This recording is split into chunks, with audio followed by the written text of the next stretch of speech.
Very pleased to welcome you to today's webinar. This is the second in a webinar series hosted by the Amsterdam Centre for Transfer Pricing and Income Allocation. And today's subject in this series on comparability is applying the transactional comparability approach to M&E transactions not undertaken by third parties. My name is Richard Collier, and I will be chairing today's session. I'm joined by two speakers who are eminently qualified to discuss this topic. I'm very pleased to welcome from HMRC, in a slight change to our initially planned speaker, but very glad he's been able to join us, Martin Voelker, who's standing in for Dominic Vines, who's away on APA duty. And speaking alongside Martin is Lachlan Molesworth, who's a barrister in Australia and the UK. Let me start by introducing my speakers properly. Martin works in HMRC's transfer pricing policy team. He currently leads on HMRC's technical approach to transfer pricing compliance, including litigation. And prior to this, he was HMRC's policy lead for financial transactions, including whilst BlackRock was before the Court of Appeal. That meant he worked very closely with counsel and solicitors on HMRC's transfer pricing arguments in BlackRock, which is indeed one of the cases we're going to be talking about today. Before joining HMRC, he was a tax solicitor at Ashurst, a leading international law firm. Turning to Lachlan Molesworth, his practice is in the Australia and the UK and has been predominantly in transfer pricing, treaties and avoidance matters. He's also acted extensively in transfer pricing and avoidance matters for the Australian Revenue, the Commissioner of Taxation, appearing in many of the more significant tax disputes for the Revenue in Australia. He is a member of Aiken Chambers in Australia and recently joined Field Court Tax Chambers in the UK. My two guests know a lot about the cases we're going to discuss, so let's get to it. I'm going to start by reminding you about some core features of the required comparability approach under the transfer pricing guidelines. I'll then ask Martin and Lachlan to introduce the two cases that we're going to center the discussion on today. And I'm going to ask them to take us through the facts and the critical points at issue. And then the plan is that we're going to open up the discussion to several more important issues that emerge from these cases. So let me start with a couple of comments about the basics of comparability. The foundation of the transfer pricing approach is, of course, transactional comparability, comparing taxpayer transactions to corresponding third-party transactions. That means this comparability analysis is at the heart of the application of the arm's length principle. What that means is that the application of the arm's length principle is based on a comparison of the conditions in a controlled transaction with the conditions that would have been made had the parties been independent and undertaking a comparable transaction under comparable circumstances. There are two key aspects in the analysis. The first is identifying the commercial or financial relations between the related parties and the conditions and economically relevant circumstances attaching to those relations, to check that the controlled transaction is accurately delineated. In other words, what I'm saying is the transfer pricing guidelines make pretty clear is that you start with the actual transaction entered into by the parties, by the related parties. The second key aspect is comparing the conditions and the economically relevant circumstances of that controlled transaction, as accurately delineated, with the conditions and the economically relevant circumstances of comparable transactions between independent enterprises.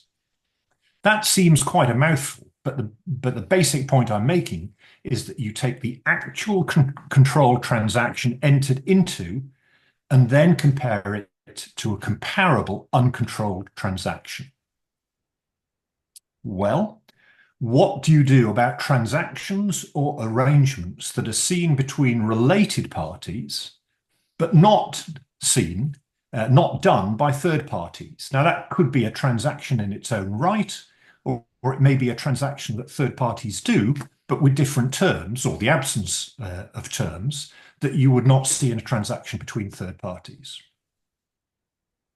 In such a case, the direction from the transfer pricing guidelines is pretty clear. You should not assume the transaction is not at arm's length. Rather, where the transaction is not one seen between independent parties or has features of something that's not seen between independent parties, the transfer pricing task is to ascertain what independent parties would have done under similar circumstances. But what exactly does that mean, and how should it be interpreted? I wonder if we're not asking what third parties would have done if they entered into a transaction that they wouldn't enter into. But that takes us to the starting line. So I'm going to, with that background, just really emphasizing the points about looking at the actual transaction and comparing it to, and then raising the points of difficulty with what happens when a transaction is not seen between independent parties. We're now going to proceed to the two cases that we wanted to discuss, and I'm going to suggest we start with Lachlan on Chevron. So Lachlan, please tell us about Chevron. Very good. Thank you, Richard. Just to provide some context, perhaps first to the decision itself. The case was handed down by the full court, or the Federal Court of Australia, and the Federal Court in Australia is the main tax court, which hears income tax disputes, and it was handed down in 2019. In terms of hierarchy, the full court is equivalent of the UK Court of Appeal. The decision itself was a significant piece of jurisprudence for a number of reasons. Firstly, in recognition of the significance of the matter, it was handed down by three judges, which included the Chief Justice of the Federal Court itself, and the Chief Judge of the tax list, which is effectively the most senior tax judge in the country, which was Tony Pagoni at the time, and a third tax judge as well. And it is a substantial matter in that it runs for 50 pages of consideration on the transfer pricing issue. It cites almost 50 cases, and it provides a very comprehensive analysis of the arm's length principle under the guidelines.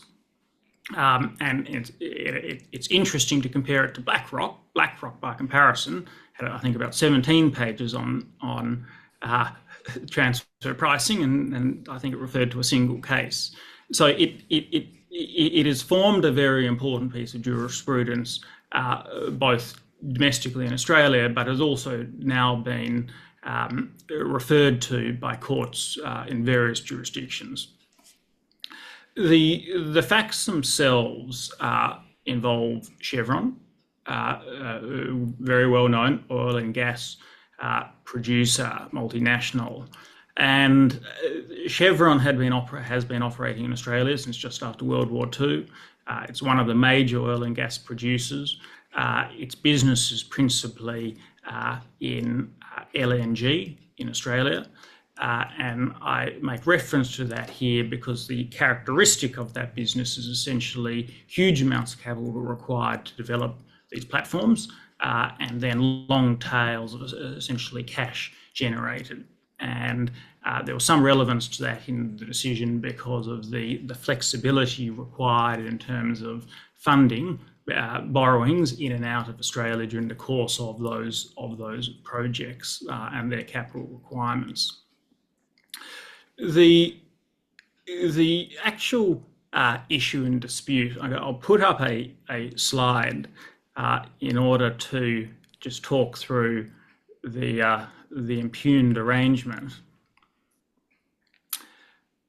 Hopefully that should now be on the screen. If one looks to the right-hand side of that slide, you'll see a simplified version of the holding structure. And you have at the top right, Chevron Corp, effectively the head entity of the Chevron Group, a US-based entity. You have a wholly owned subsidiary, Chevron Australia Holdings, which held all of the Australian operations indirectly. And then you have, it has a subsidiary, Chevron Texaco Funding Corporation, which was effectively a group treasury function, but it was a US incorporated and resident entity. And what it did is it borrowed from its subsidiary almost $2.5 billion US, and it paid interest down to the US subsidiary. The US Treasury Function subsidiary, which we'll call CFC, borrowed that $2.5 billion, which it lent to Chevron Australia on the open market, and it borrowed those monies with the benefit of a parent company guarantee from the US entity. And notably, the interest rate which was applicable on that external borrowing was approximately 1.2% over the term of the facility. The facility as between CFC and Chevron Australia, and they were called credit facility agreements, had an interest rate of an average of 9% over their term, and the term was 5 years. So there was a remarkable disparity in terms of the funding costs as between the intergroup loan and the external borrowings, which unsurprisingly caught the attention of the Commissioner.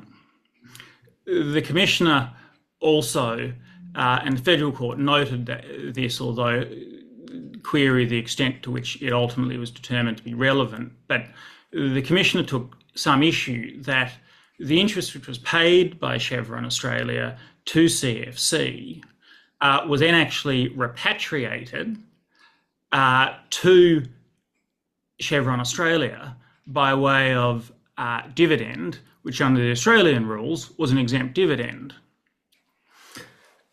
What's more is that for the duration of the arrangement, it was largely just done by way of book transactions, and cash wasn't actually required to change hands.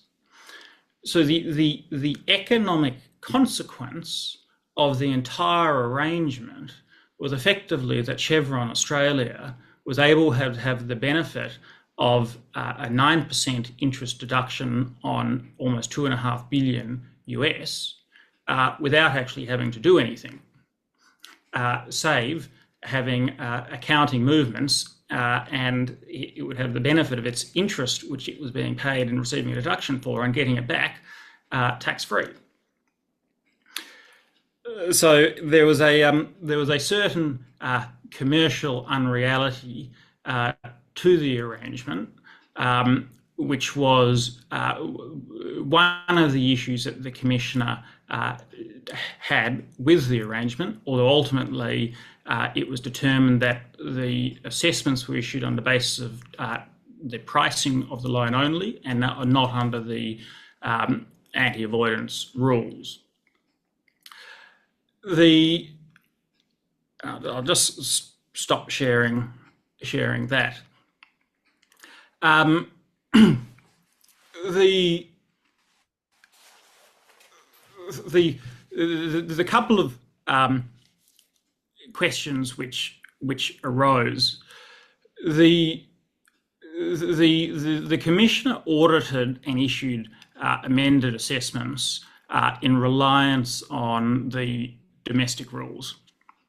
And that was on the basis that the consideration paid by Chevron to CFC exceeded the arm's length consideration that would reasonably have been expected in an agreement between independent parties acting at arm's length. Those rules, the legislative mechanism under Australian rules, have a concept of a transfer pricing benefit, and that transfer pricing benefit is determined by reference to the Associated Enterprise article in the Australia-US Treaty, which is a model OECD model treaty. And then under the domestic law as well, the domestic law provides that you look to the most recent OECD guidelines, transfer pricing guidelines, published before the relevant income year in question. And so here that was the 1995 guidelines, because the arrangements which were the subject of the dispute were in existence from 2003 through to 2008.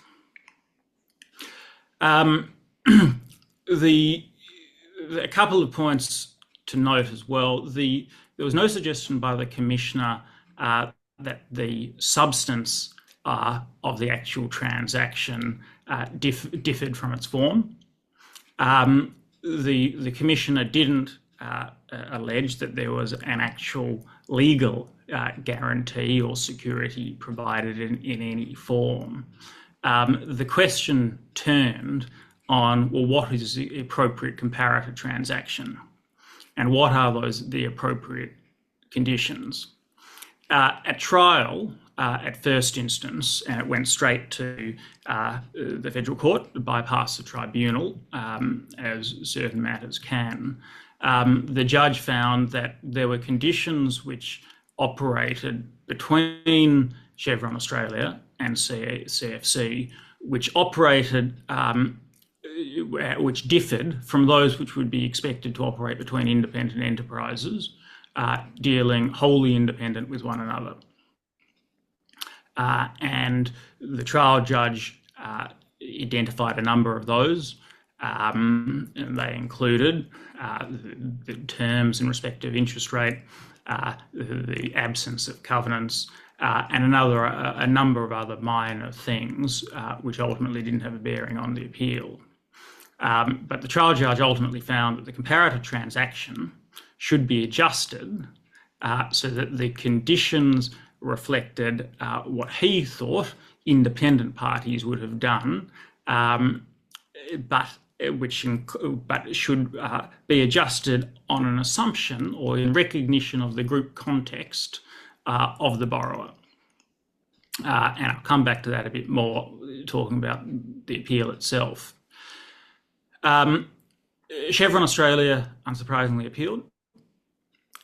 It was submitted by Chevron that the trial judge had erred in the identification of the conditions which operate between Chevron Australia and CFC and in their commercial and financial relations. And it argued that an independent company within the contemplation of Article 9 was a company which stood alone with no corporate affiliation. And Chevron argued that the trial judge erred in construing those conditions by effectively rejecting the Chevron's distinction between what it said were the commercial and financial relations and the actual conditions, i.e. conflating the two. And that the judge erred by not excluding the common ownership as a condition operating between the two entities and focusing on that group context of the borrower. So fundamentally what was at issue was whether the interest paid on a borrowing by Chevron Australia as the taxpayer to a related party exceeded the arm's length rate of interest, and whether in determining what that arm's length rate was, and when you look at a comparator transaction, what is the appropriate comparison? Do you hypothesize that they are just wholly and totally independent entities, or do you take into account, and to what extent, the actual conditions affecting those entities? So that's it in a nutshell, Richard. I know we probably have some more questions, but that's sort of the elevator pitch. Okay, so let's put Chevron to one side for a moment. You've raised the question about the degree, about the relationship between the actual transaction entered into and the comparator transaction. Let's turn to BlackRock and see what the issues are in BlackRock on that similar kind of issue. So, Martin, over to you, and to give us. I know both of these cases are quite complex, so. Let's see if you can summarize the issues and facts in BlackRock. Thanks, Richard. I'll do my best. And yes, Lachlan, thanks for sharing those that slide. Fortunately, the facts themselves, if you boil them down to their basics, aren't too bad. Some of the issues raised by it, I'm afraid, do quickly devolve into some hideous complexities. So in terms of the facts, this is all about BlackRock, an asset management group, which acquired part of Barclays' business in 2009 in the aftermath of the financial crisis. And the third-party acquisition was made by this stack of companies, and specifically it was made by LLC6 at the bottom. Now, the only UK resident entity in this structure is LLC5, and that's the only entity whose tax position we're concerned with here. And what LLC5 had done was provided LLC6 with funding for that acquisition. So it had provided LLC6 with 2 billion in cash, about 8 billion in shares, for which LLC5 in return received preference shares from LLC6.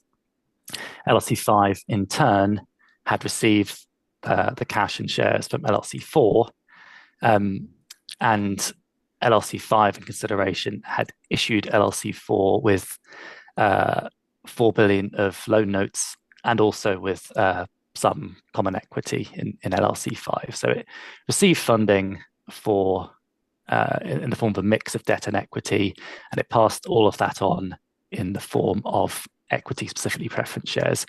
So in some ways there's some similarities with Chevron in that you have this mismatch where LLC5 is going to be receiving interest deductions on the amount that it pays up to LLC4. However, its income on the preference shares is likely to be subject to distribution exemptions. LLC4, as you can see in the structure, however, was the entity which held the common shares in LLC6. And so LLC4 was the entity which controlled LLC6. And this was going to be the absolute pivotal point in the case, because LLC5 did not have that control. And so we're looking in transfer pricing terms at that red 4 billion loan from LLC4 to LLC5. And the questions about the arm's length nature of that loan, they weren't about the interest rate or the quality of the underlying assets that LLC6 acquired. The questions were all about the issue that LLC5 did not have any control over LLC6, but LLC4 did. And this differs from the structure one would normally expect to see at arm's length. Ordinarily, a borrower would be the entity that controls the assets from which it gets its cash flows. And there were no comparables found which had this unusual structure where the borrower only holds the preference shares. And so at FTT, the question arose of, well, does this stop a lender from making any loan at arm's length, given that you don't see incomparables, or can you get around this issue of control? And the evidence was complex, but boiled down to the essentials. The experts agreed that prima facie, the lack of control was a problem for a lender. And they also agreed that there are various ways in which you could adjust this structure in order to fix that problem. They had some differences in exactly how they would have done so, but in the broadest of terms, they found that a lender would not have lent any amount under the structure as it stood, because LLC 5 simply cannot get its hands on the cash from LLC 6. It hasn't got control. And although the preference shares give it a right to any dividend declared by LLC 6, there is no obligation on LLC 6 to declare a dividend, and it could simply keep the cash to itself. It could loan it to other entities. It could do all sorts of things with the money. And that obviously creates a problem for a lender who's expecting the loan to be serviced that it's made to LLC 5. So what was needed, the experts found, for a lender such as LLC 4 at arm's length would have been some form of covenant from LLC 6, which promised not to frustrate the flow of dividends to LLC 5, so that if there were profits available, they would make their way up to LLC 5, and also that LLC 6 wouldn't do various other things that you normally see in a facility agreement, a negative pledge not to grant security to other lenders, etc. And that argument at the FTT was ultimately all about, well, what was needed by a lender, and would a group have given those covenants at arm's length? And on that point, BlackRock was successful at the FTT. But then the direction of the case changed somewhat when HMRC raised a different argument at the upper tribunal, which is that what the FTT, the first tier tribunal, had done by reading in this covenant from LLC 6 was impermissible, because LLC 6 was not one of the two parties to the transaction. So HMRC's submissions at the upper tribunal were that transfer pricing is all about a bipartite relationship. It occurs under a treaty between two states, and those are the two states of residence of the two parties that have entered into the transaction. And it's always focused on these bilateral relationships. And it allows you to change the terms of a transaction between LLC 4 and LLC 5. And HMRC did accept at the upper tribunal that you could read in additional covenants or other security granted by LLC 5. But HMRC disagreed that you could change the facts in relation to LLC 6 and argue that LLC 6 would have done something different, and sort of reverse engineer, as it were, the surrounding facts in the rest of the group in order to make this transaction arm's length. And HMRC was successful in that argument at the upper tribunal. It then got to the Court of Appeal, which is as far as this case got. And at the Court of Appeal, which, for context for listeners, much like the court in Chevron, is a court that's binding on other courts, and so is good precedent. Indeed, the Court of Appeal generally binds itself. It's only can only be overturned by the Supreme Court. So the Court of Appeal rejected HMRC's line of argument that you can only change the transaction between LLC 4 and LLC 5, and that the rest of what the group did was a fixed fact and was part of the economically relevant circumstances giving rise to the transaction. And what was interesting about the Court of Appeal's judgment is that actually neither it nor indeed BlackRock in their written submissions to the Court of Appeal disagreed with the basic principle that you can't change the underlying economically relevant characteristics of the transaction. But what the Court of Appeal did find was that, in fact, this reading in of a covenant from LLC 6 was not a change to the economically relevant characteristics of the transaction. And their logic here relies on two concepts, which don't really appear much in the TPG, but are quite key to the Court of Appeal's decision. And this is that you have your actual transaction before you've applied the arm's length hypothesis, and you have what they call the hypothetical transaction after you've applied the hypothesis. And what the Court of Appeal said is that if the risks and the other economically relevant characteristics of your hypothetical transaction do not match those in your actual transaction before you applied the arm's length hypothesis, then in those circumstances, it is permissible to read in these sorts of covenants because you're not departing from the true facts of the actual transaction. And on the facts of this case, the reason that reading in these covenants wouldn't be an issue is that LLC4, under our actual transaction, before we've applied our arm's length hypothesis, does not face the risk that LLC6 will frustrate the dividend flow. And that is because LLC4 has the ordinary shares in LLC6. It controls LLC6. It could ensure that that does not happen. It's only once we apply our arm's length hypothesis that this new risk emerges, which does change the risk profile compared to what we had before we applied our arm's length hypothesis. So the Court of Appeal's decision is confined to that quite unusual situation.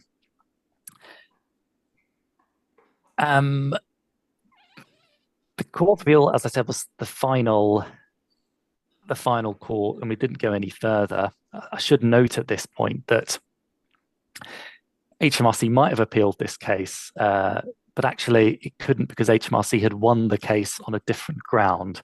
So although HMRC lost the transfer pricing argument, and I'm going to keep on talking about this case as though it was a sort of failure for HMRC, when it came to the actual money involved, HMRC had disallowed all of the interest debits in LLC5 using an anti-avoidance rule called the unallowable purpose rule. And so HMRC couldn't appeal the case any further to the Supreme Court because you can't appeal your wins. So we're left with this Court of Appeal judgment, which has some interesting points and leaves a number of interesting questions outstanding. We'll get to those. There's a couple of points which I'd like to draw out before we get to questions from Richard. And I suppose the first one is really about the reasoning which the Court of Appeal used in making this adjustment and how it referred to it. The Court of Appeal referred to the adjustment that it made in reading in this covenant as being a comparability adjustment, which is a term that's used in the transfer pricing guidelines, and is something that is routinely done. What was interesting is that normally people think of a comparability adjustment as being something that you make to your tested transaction, i.e. not to your tested transaction. It's something that you make to your comparables to make them more like your tested transaction. Because the ultimate aim of a comparability adjustment and transfer pricing is that we want to find the right price for the transaction we are testing that took place. And normally, if you adjust your tested transaction to make it like your comparables, you wouldn't be finding the price for your tested transaction. You'd be finding a price for a different transaction that's been adjusted. So normally what you do is you adjust your comparables to make them like your tested transaction. This was the other way round. The Court of Appeal didn't explain why it felt it could do this. I think the reasoning underlying it is that the Court of Appeal would say we aren't running into a problem here that we are pricing a different transaction to our actual transaction, because all we've done with this covenant is to read in something which is already present in our actual transaction, namely the lack of risk. But the second point, and this is very closely linked, is that this line of reasoning is presupposing that what we are trying to price are the risks under our actual transaction rather than the risks as amended by the arm's length hypothesis when we get to our hypothetical transaction where there was this risk to an independent lender at arm's length who didn't control LLC6. And you can say that in a way what the Court of Appeal has done is it's unwound the arm's length hypothesis for that particular purpose, for the purposes of asking ourselves, what is the risk profile? It's unwound the arm's length hypothesis and said, no, we'll return to the risks that we had before we applied our arm's length hypothesis. And that's an interesting one because that's probably something which in other contexts might cause some difficulties. For example, if the risks of a transaction were changed by the fact that one party might pay dividends to another, would the Court of Appeal go so far as to read those factors in from our actual transaction? I think the answer is likely not, and I think that's something we can explore a bit further. But a final key part of the reasoning, which I think explains also why the Court of Appeal didn't have concerns with this unwinding of the arm's length hypothesis, is that it had an alternative ground for reaching the conclusion it came to.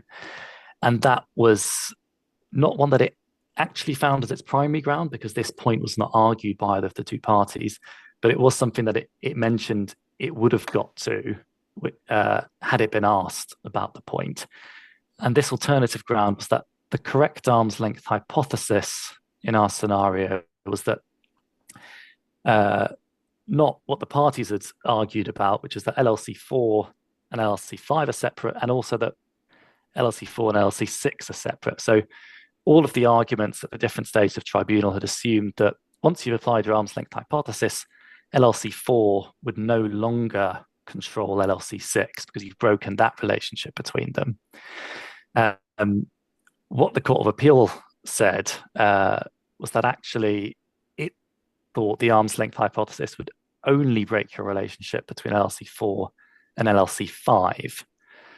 And under that version of the arm's length hypothesis, it said, well, you wouldn't have needed this covenant anyway, because LLC4, in their view, even after applying the arm's length hypothesis, would still have controlled LLC6 and wouldn't have faced this risk of LLC6 frustrating the dividend flow. And I think that point, which we'll get back to, is quite key to why it wasn't concerned about this unwinding of the arm's length hypothesis, because all it did by reading in this covenant was to unwind a part of the arm's length hypothesis that it thought wasn't really the correct arm's length hypothesis anyway.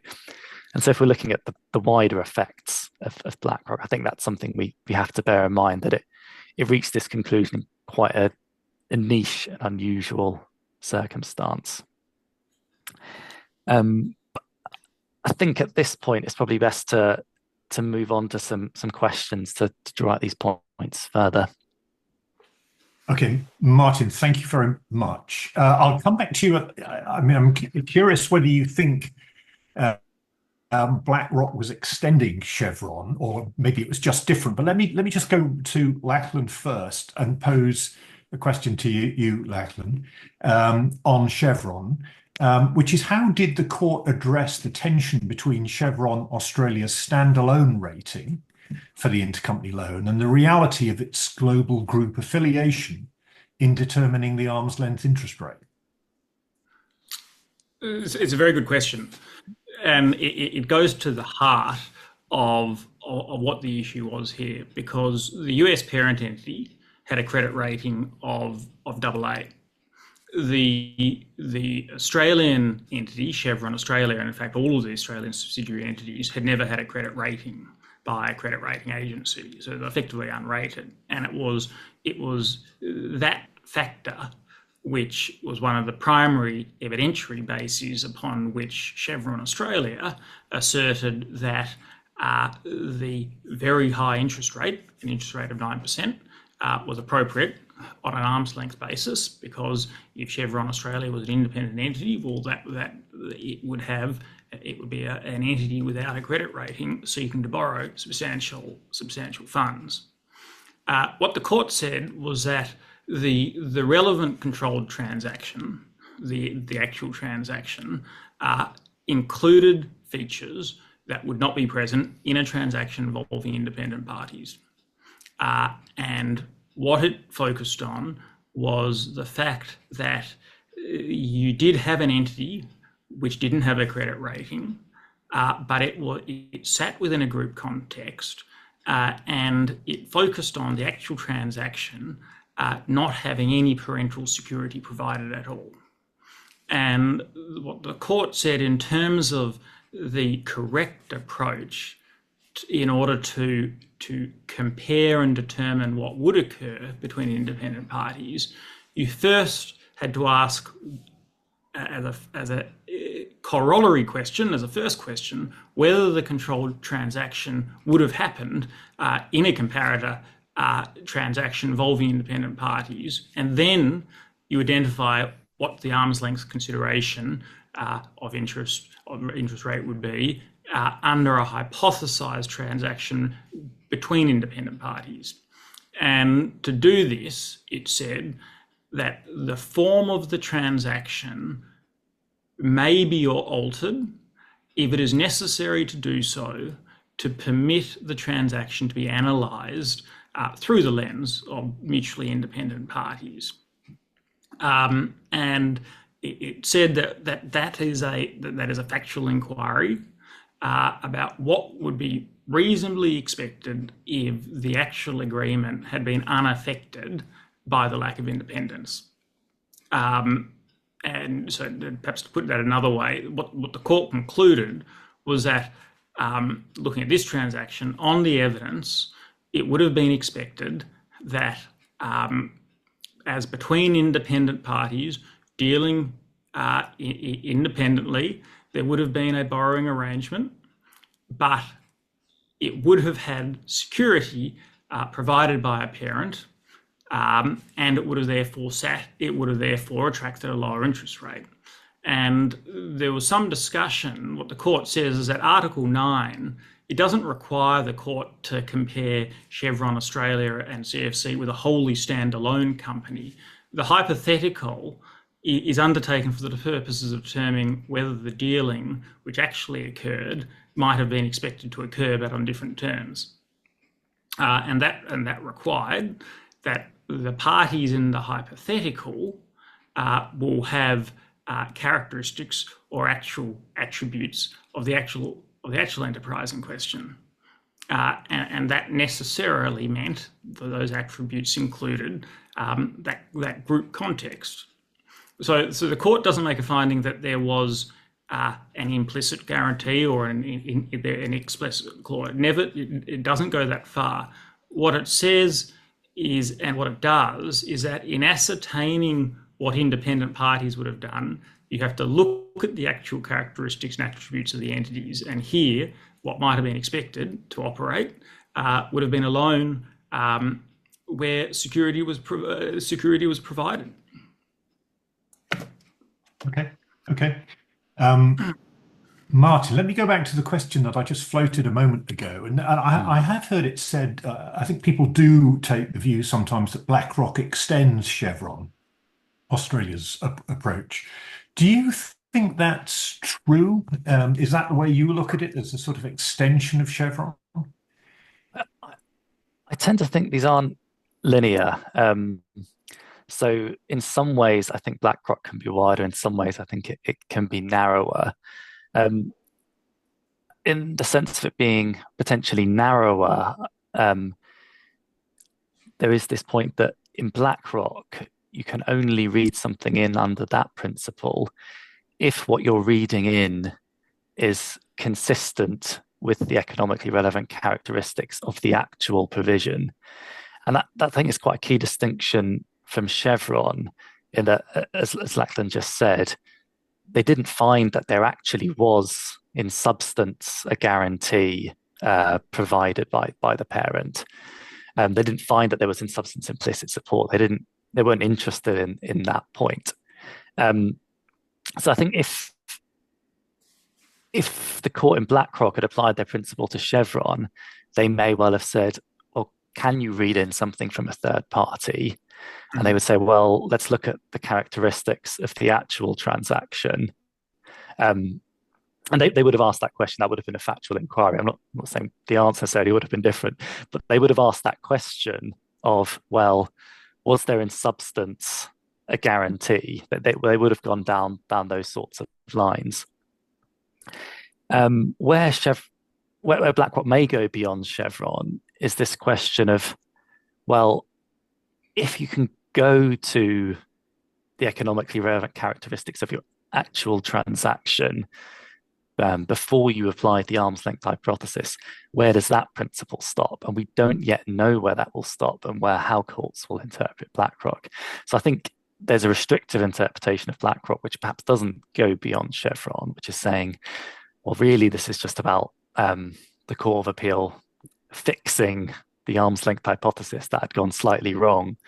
There's a broader interpretation where you risk creating some substantial complications, let's put it in that way, because there is this reality that within an intra-group financial transaction, there very often is no real risk in your actual transaction. If I'm a parent and I lend to my subsidiary, I can always put more assets into my subsidiary, and that doesn't really bother me. I can always find a way within a group of being repaid.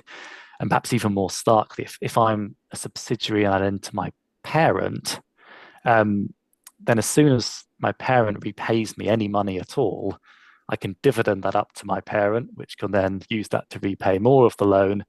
And you can effectively repay the loan in a cycle as long as you have any distributable reserve. So going to the risk profile of your actual transaction fully and going, if you extend that principle to its logical extremes, you end up in some quite odd places where you can start to justify loans of any amount and they don't seem to bear any risk because, well, within a group, as long as everyone understood that we moved the money around eventually to make sure this was paid off, it's all fine.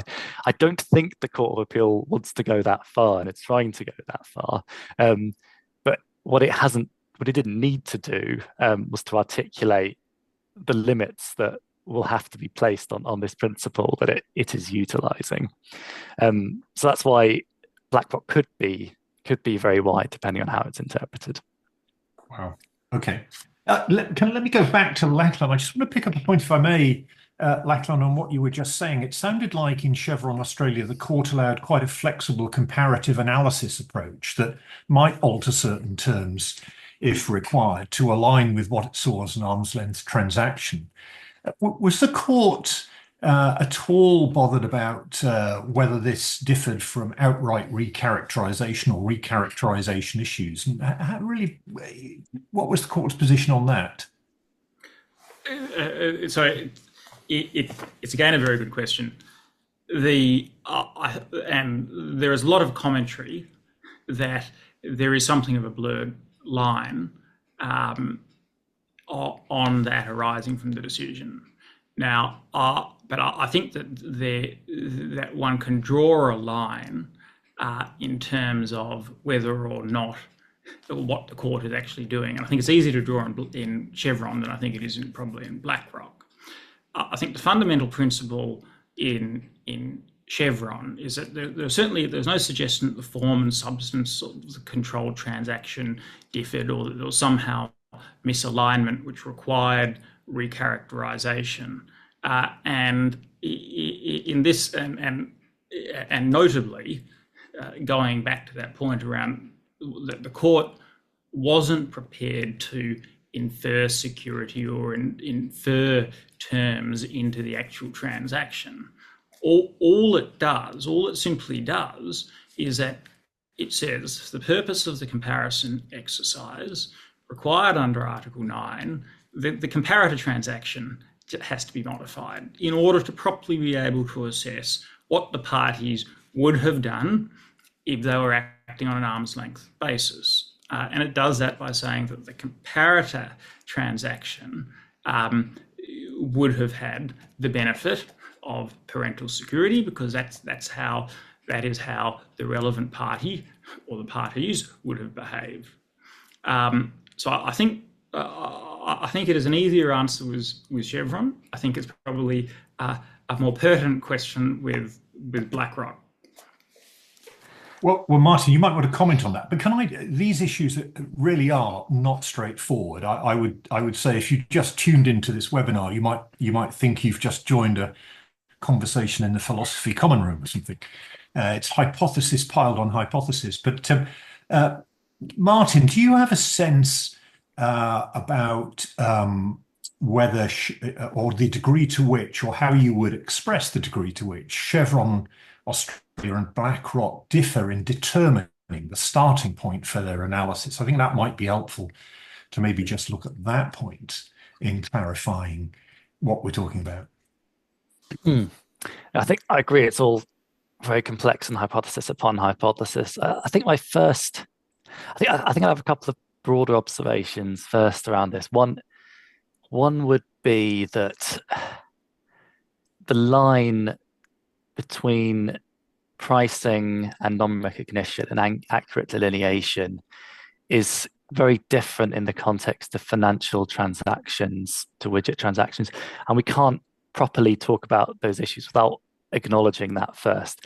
In widget world, what you have is a lot of facts, things that actually go on when someone is providing a service, they're shipping goods, there's something happening. Yeah. An accurate delineation can do a lot of the work in getting you to the right answer, because you can just look at what actually happened on the ground. Whilst in financial transfer pricing, you just have numbers moving around in people's accounts and a contract being entered into. So accurate delineation is a trickier answer. I think the other challenge is that pricing is linked in very closely with non-recognition, because what causes some of these underlying challenges is that you often have a choice. When your transaction differs from your comparables, you have a choice of what to align. It's not always a simple case of you adjust the interest rate. You could adjust the term of the loan. You can adjust what security was given. You can adjust the covenants. You can adjust other payments, like what if there's an early repayment fee? Does that have precedence over adjusting the interest rate? And the transfer pricing guidelines, they always try, because it's simpler to do, is to have everything fixed, and then you determine your price. You have a transaction, and you get the price for it. And if you change the transaction, you're non-recognizing. But the difficulty in financial is that the price, that the consideration that's given is not just the interest rate. It is all the terms of the loan which affect it. It's the whole repayment profile. I think that drives a lot of these issues. I think that I'm not sure that quite answers the question of how the courts looked at the approach differently. I think a key difference in how the courts looked at it was this point I got at earlier, which is BlackRock, the Court of Appeal did subscribe to this principle that you can't change your economically relevant characteristics from your actual transaction. And that is a fundamental difference in approach. It's saying you can only move from your actual transaction, outside of non-recognition at least, if it's being aligned with your actual transaction. Right. And so the implication is that possibly Chevron is the more radical case. But again, that goes back to the question you made earlier, or comments you made earlier on, which is it depends how you read them. Yeah. Now, I'm very conscious that we are coming up to time. We've got 5 minutes left. So I'd just like to ask you both a question, which is, these are clearly quite difficult issues, and the transfer pricing guidelines are not fantastically helpful in resolving them. The guidance is pretty thin on what you do in terms of transactions that third parties don't do, or transactions that have terms that third parties don't have. What's your view on this? Do you think this is something where the OECD could meaningfully add some clarity and guidance, or is that just really going to be in the too hard bucket. Maybe you can both comment for a couple of minutes about how you see either progress with the OECD or in the wider world with these issues. Lachlan, why don't you go first? Well, I think that both of these decisions, and I think it is a common theme with decisions that deal with these issues, make it abundantly clear that there is considerable uncertainty with the guidelines and interpreting the guidelines when we're trying to compare transactions which do not happen in the real world. And I think that there is absolutely scope for the OECD to have a role in providing some further clarification. And it is the sort of clarification which assists is, frankly, the sort of principles which are drawn out in these two decisions. Because as you rightly point out, Richard, the guidance is very limited. And some of these concepts in terms of flexibility, it's almost inferential reading of the guidelines as they stand. And in terms of the comparability exercise, and there are a handful of paragraphs really which one can point to and rely on. So I certainly think that it is appropriate to acknowledge that the guidelines are limited in addressing the sorts of issues which were encountered in these two decisions. And I think that there is considerable scope for further development.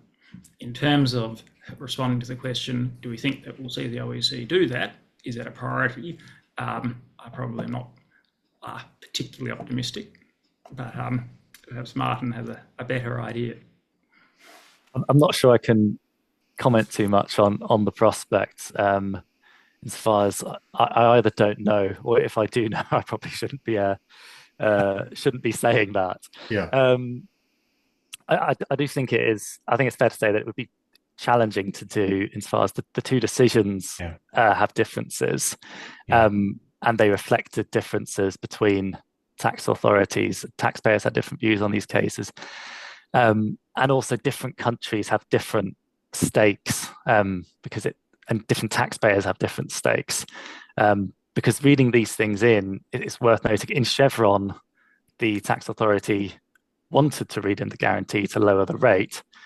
In BlackRock, the HMRC did not want to read in anything because that would affect quantum. So it always goes in different ways. That could help because it's not clear winners and losers, but different tax systems work in different ways. So there's going to be a lot of people with different interests. I do think it's something that it would be a real positive to resolve because we've touched on some difficult issues, but there are more out there which are still just waiting to be explored. And one of those, which I think would be good to have some kind of consistency on and wasn't thought about much by the courts in these cases, is if you read in one of these transactions, is that something which you need to price? Do you need to assess whether that transaction that you've read in is arm's length, for example, between LLC 6 and LLC 5, or between the Australian borrower and the parent company? Do you price it? And how would you deal with that under a treaty? For example, if the US had tried to impose a guarantee fee because they thought in the Australian transaction you might read that in, is the US able to assess that? Does their domestic legislation may not enable them to assess based on hypothetical transactions? Can that go into Article 9? Because is there a transaction which simply falls within the scope of the treaty, or is this just something which we've hypothesized? That how far does that hypothesis go? Those kind of knock-on effects are an area which is actually quite hard to bring out in the court cases because it comes to court not when you're looking at the knock-ons of the hypothetical, but when you're looking at the decision itself. Well, thank you. You make me realise that we've been quite ambitious trying to take these issues on in the scope of an hour, and I guess the bottom line is that we're left with the thought that the transfer pricing guidelines give us, that we must recall at this point that transfer pricing is not an exact science, but it does require the exercise of judgment on the part of both the administration and the taxpayer. Indeed. I'd like to thank you very, very warmly for participating today. I think it's been a very interesting session, and it's just a shame we haven't got another 3 or 4 days to get to the bottom of all these issues. Anyway, thank you very much. If you've been listening and watching this webinar, I'd like to thank you, and look forward to the third and final installment in this webinar series. Lachlan and Martin, thank you very much indeed.